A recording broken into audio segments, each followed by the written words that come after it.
Hey guys, welcome back to the channel. Today I have an exciting ETF for you growth investors. Now this is new, and I mean pretty darn new. It came out on June 18th of 2020, and it is a thematic ETF, so sort of like momentum. I know some people have been requesting me to do that momentum ETF, and it's coming up in the next week or so. But this one I thought I would do first because I think this one can get some real traction and plays on the, I shouldn't say play, but it focuses on the times that we're living in today. Okay, so if you're new to the channel, please consider giving me a subscription. Drop me a like, hit the subscribe button, smash the notification bell. I go over a lot of ETFs and all that good stuff, and portfolio reviews, dividend strategies, ETF reviews, all that good stuff. So if you would please leave me a like, subscribe, comment down below, let me know you're new here, because I love to talk to everybody down there. We have some good conversations out there. So what are we talking about today? It is an ETF created by ETFMG. That's a ETF provider called ETFMG. The ETF provider was founded in 2014, and they develop innovative thematic ETFs that provide investors unique exposure to new markets. Today, the ETFMG fund lineup provides access to a diverse collection of global themes and is comprised of 75% of first-to-market products. So which ETF are we talking about? Well, on June 18th, this came to be, and that ETF is called GERM. That's right, it's called GERM. And what it is it tracks an index that has been around for a little while, but it's Treatments, Testing, and Advancements Index. So what it's designed to do is give you direct exposure to the biotech companies engaged in the testing and treatments of infectious diseases, focused on advancements with targeted exposure to the forefront of R&D, vaccines, therapies, and testing technologies. So right in there is what I like, because this is just not a biotech ETF. It has testing technologies. That's important. That is kind of key to this right here, because if you're just involved in the biotech, most biotech is very extremely volatile, but the testing part, I think, gives this a little bit more stability. So we'll go over some of the facts here. Oop, I spoke wrong. I was off by a day. Look at that. Fund inception, June 17th, 2020. Now, it does have a high expense ratio. Most thematic or specialty sector ETFs have a higher expense ratio, and this is no exception. It has a 0.68% expense ratio. So just some facts. From January 2011 to January 2018, there were 36 epidemic events in the US alone.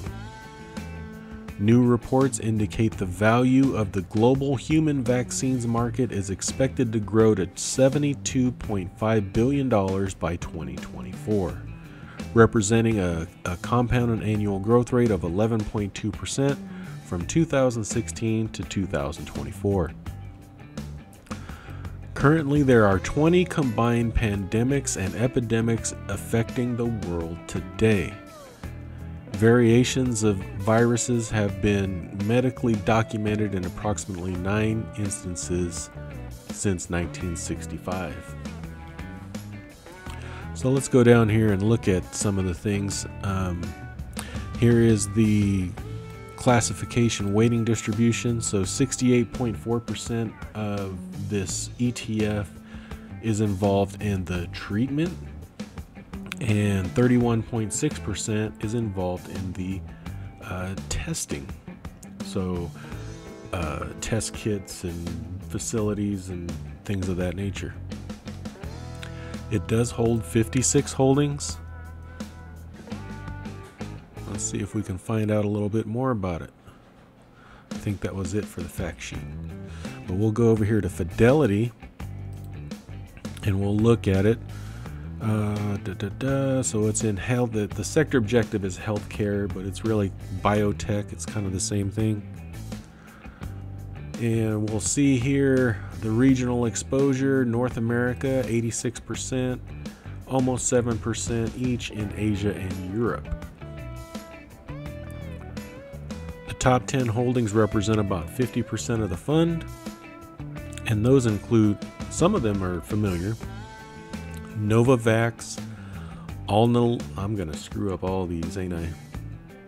I'll let you read those. Bio-Rad, Quest Diagnostics, see there's the testing part, Moderna, Quidel Corp, Innovo, Pharmaceuticals, Laboratory Corporation, there's more testing, BioNTech, Emergent Biosolutions. Now, the market cap is mainly, because a lot of these biotech companies are, very small. 31% small cap, just under 30% in mid cap, 25% in micro cap, and 13% of the fund, almost 13.5% of the fund is in large cap companies.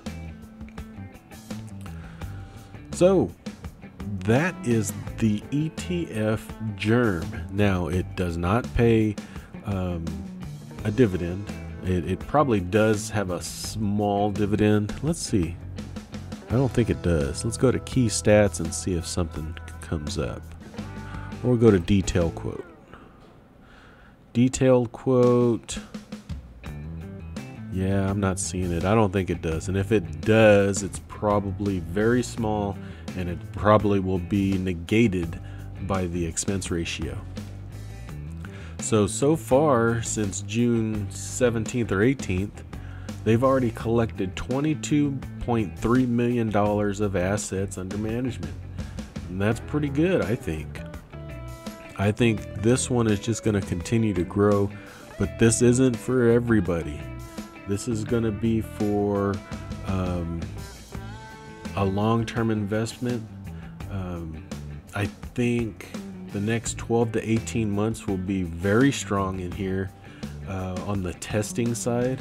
And then, of course, if a vaccine is found by one of these, then that's going to ramp that up as well. But I do believe the testing side will provide a long-term runway for this ETF as we battle viruses, pandemics across the world, and we start getting in front of some of these. So let me know your thoughts down below. I will have another one coming up soon, actually in about 2 days, if you guys will be interested, probably in a dividend fund that pays a pretty high dividend in the healthcare sector as well. So be sure to hit that notification bell, leave me a like, comment, subscribe, do all that good stuff, and we'll talk to you later. Thanks. Bye-bye. I am not a financial advisor. The information contained in this video is for entertainment and informational purposes only. It is not intended to be investment advice. Please seek a licensed professional for any investment, tax, or legal advice. Thank you.